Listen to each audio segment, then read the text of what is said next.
Hello friends, welcome to our channel Saraswati Gyan पुंज।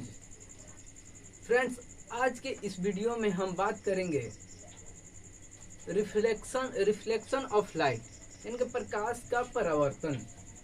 प्रकाश का परावर्तन पढ़ने से पहले हम जो पिछले प्रीवियस जो क्लास हैं उसमें जो हमने पढ़ा था, साइंस क्या, फिजिक्स, साइंस को जाना, फिजिक्स को जाना और लाइट के पार्ट्स को जाना, रे ऑप्टिक्स और वेव ऑप्टिक्स को जाना।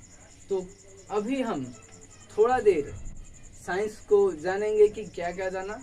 साइंस साइंस की उत्पत्ति लैटिन भाषा के सिंटिया शब्द से हुई, जिसका सिंटिया का अर्थ होता है नेचर।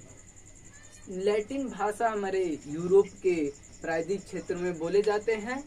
साइंस क्या है? साइंस प्रकृति में क्रमबद्ध और वास्तविक ज्ञान को साइंस प्रकृति में क्रमबद्ध और वास्तविक ज्ञान को ही साइंस कहा जाता है। क्रमबद्ध और वास्तविक ज्ञान क्या होता है? तो क्रमबद्ध और वास्तविक ज्ञान हमारे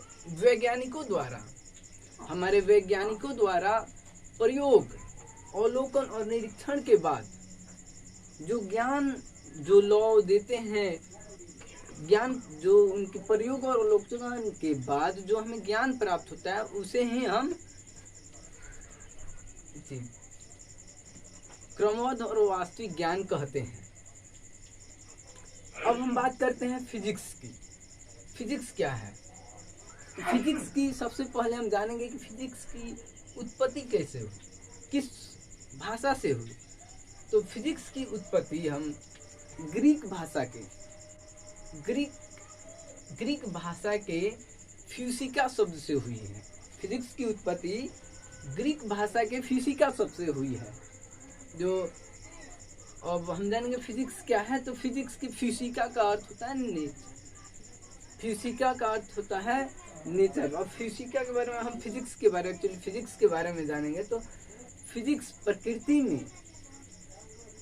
में घटित घटनाओं, प्रकृति में जो घटनाएं घटित होती हैं उसे फिजिक्स कहा जाता है। हम से डिफिनीशन के तौर ले तो फिजिक्स साइंस का वह पार्ट होता है जिसके अंतर्गत प्रकृति में घटित घटनाओं का अध्ययन किया जाता है, उसे ही हम फिजिक्स कहते हैं।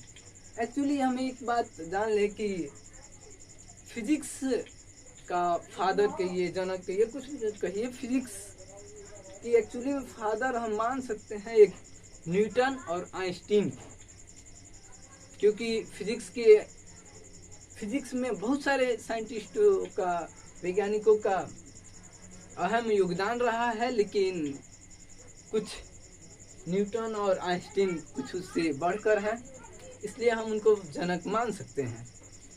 अभी हम चलते हैं अपने टॉपिक पे। तो अभी हम प्रकाश का परावर्तन या रिफ्लेक्शन ऑफ लाइट पढ़ेंगे। प्रकाश का परावर्तन क्या होता है? पहले प्रकाश को लिख लें। प्रकाश का परावर्तन को हम समझेंगे कि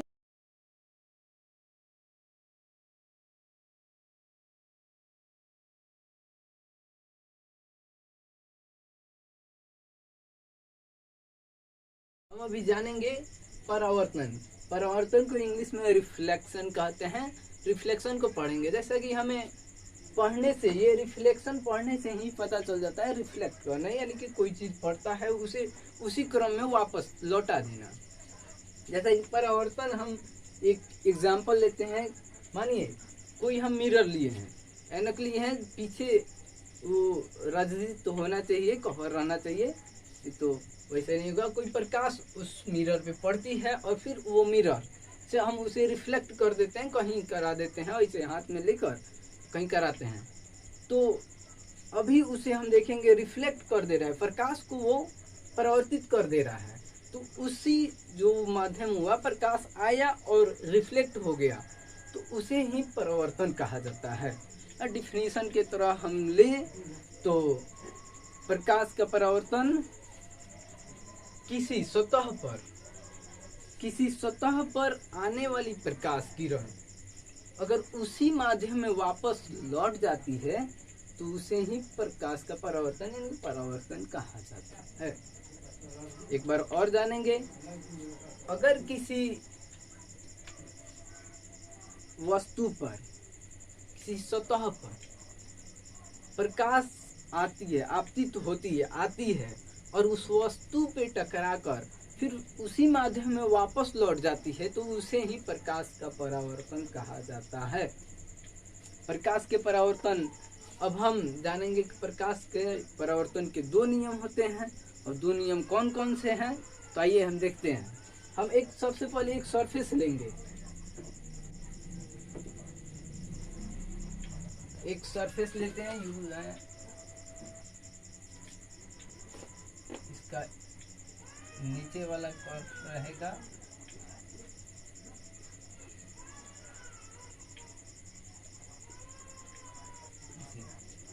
अब हम किसी, ये सरफेस हो गया तो इधर का रिफ्लेक्टिव पार्ट है और इधर का नहीं है रिफ्लेक्टिव पार्ट। मानते हैं यहाँ से हम किसी प्रकाश को इसके सरफेस पर आपतित कराते हैं, रिफ्लेक्टिव कराते हैं, आपतित कराते हैं। देन उसके बाद ये पृष्ठ इसको रिफ्लेक्ट कर देता है, इधर रिफ्लेक्ट कर दिया, रिफ्लेक्ट किया तो ये जो आ रहा है, मानिए ये लाइट हुआ, कोई लाइट हुआ यहाँ से आ रहा है तो आपतित हुआ, आ रहा है इसका मतलब आपतित हुआ, इंसिडेंट हुआ, आपतित हुआ, तो इसे हम लिख देंगे आपतित।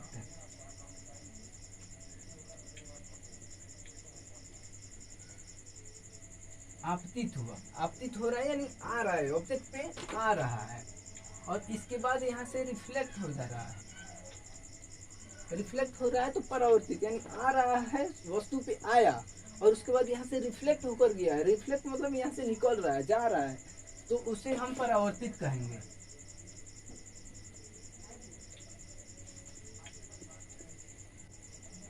ये परावर्तित हो गया, आपतित और परावर्तित।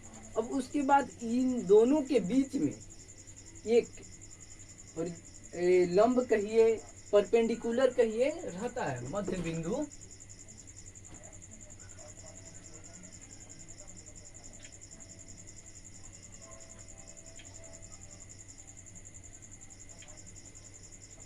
ये इसका इंसिडेंट, इसे हम इंसिडेंट रे कहते हैं। तो इसे आई, ये आपतित किरण, आपतित किरण हुआ और ये परावर्तित हुआ, यानी आपतित का इंग्लिश होता है इंसिडेंट रे, इंसिडेंट रे होता है, आपतित का इंग्लिश होता है इंसिडेंट रे। इंसिडेंट रे को हम इंग्लिश में लिख देते हैं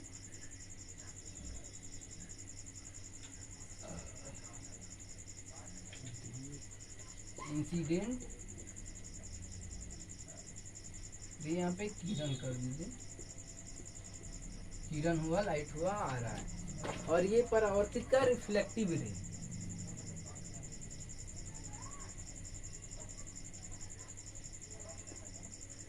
रिफ्लेक्टिव रे,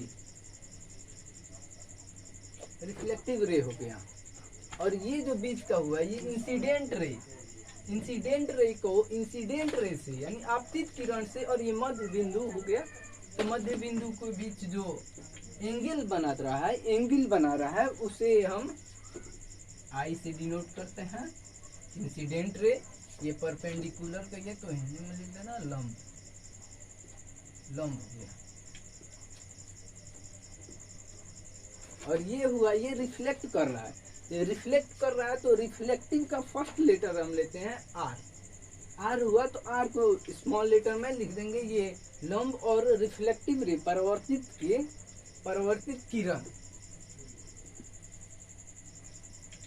परावर्तित किरण का बीच आर कहा जाता है, आर, आर से रिफ्लेक्टिव को दिखाया जाता है।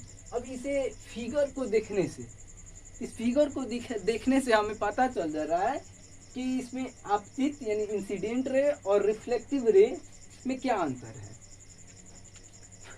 देखिए आपतित किरण परावर्तित किरण, ये दोनों किस किस चीज पे, किस वस्तु पे, यहाँ पे सरफेस है, ये जो सतह है, इस सतह पे देखिए दोनों एक ही जगह पे है। एक ही जगह का मतलब हुआ एक जगह, एक बिंदु पे, सरफेस कहिए, बिंदु कहिए, पृष्ठ कहिए, एक ही पृष्ठ, कोई एक ही पृष्ठ पे है। तो इससे हमें क्या पता चल रहा है, देखिए आपतित किरण, परावर्तित किरण और ये लंब, तीनों ही एक ही बिंदु पे, एक ही सतह पे है। तो तीनों ही एक ही सतह में, तो फर्स्ट हमारा लॉ नियम मिला। फर्स्ट इसको यहाँ पे हम दे देते हैं,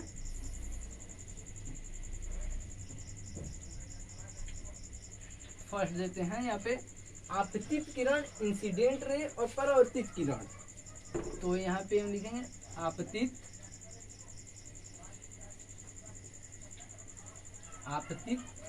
किरण और एक एक्चुअली ऐसे लिखिए, आपतित किरण, उसके बाद इसके बाद वाला, उसके बाद वाला लिखिए लंब, आपतित लंब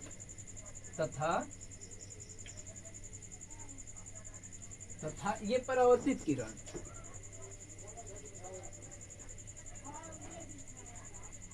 परावर्तित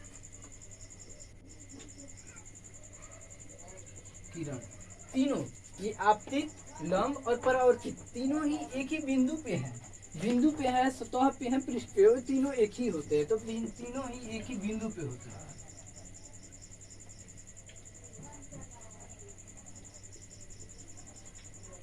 बिंदु पर या मिलते हैं, बिंदु पर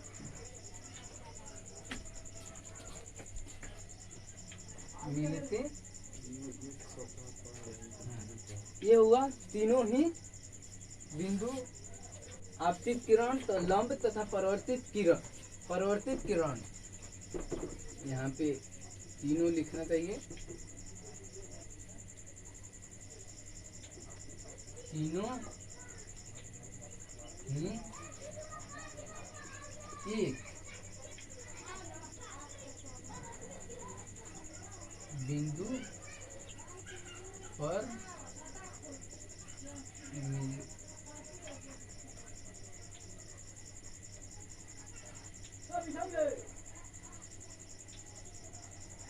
तीनों एक ही बिंदु पर मिलते हैं। देखिए आपतित किरण, लंब, परावर्तित किरण, आपतित किरण और लंब, परावर्तित किरण यहाँ पे एक मिल रहा है, आपतित किरण और लंब। और दूसरा नियम देखिए, दूसरा देखिए, फिगर देखिए, आपतित किरण हुआ, ये लंब हुआ, ये परावर्तित किरण। तो आपतित किरण और लंब के बीच में जो कोण है, जो यहाँ पे ये एंगल बना है आई, इंसिडेंट रे और परपेंडिकुलर के बीच का जो ये एंगल है उसे आई।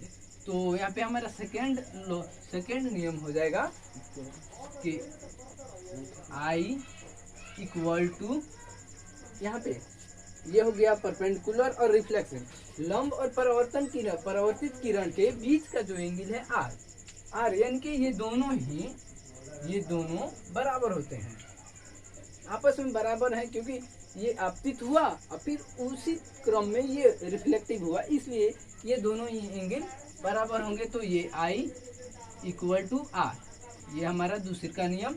और परावर्तन के दो ही नियम होते हैं, आपतित किरण, लंब, परावर्तित किरण, तीनों ही एक ही बिंदु पे होते हैं। और दूसरे का नियम होता है आपतन कोण परावर्तन कोण के बराबर होता है। और इसको हम हिंदी में लिख देते हैं आपतन कोण बराबर परावर्तन कोण।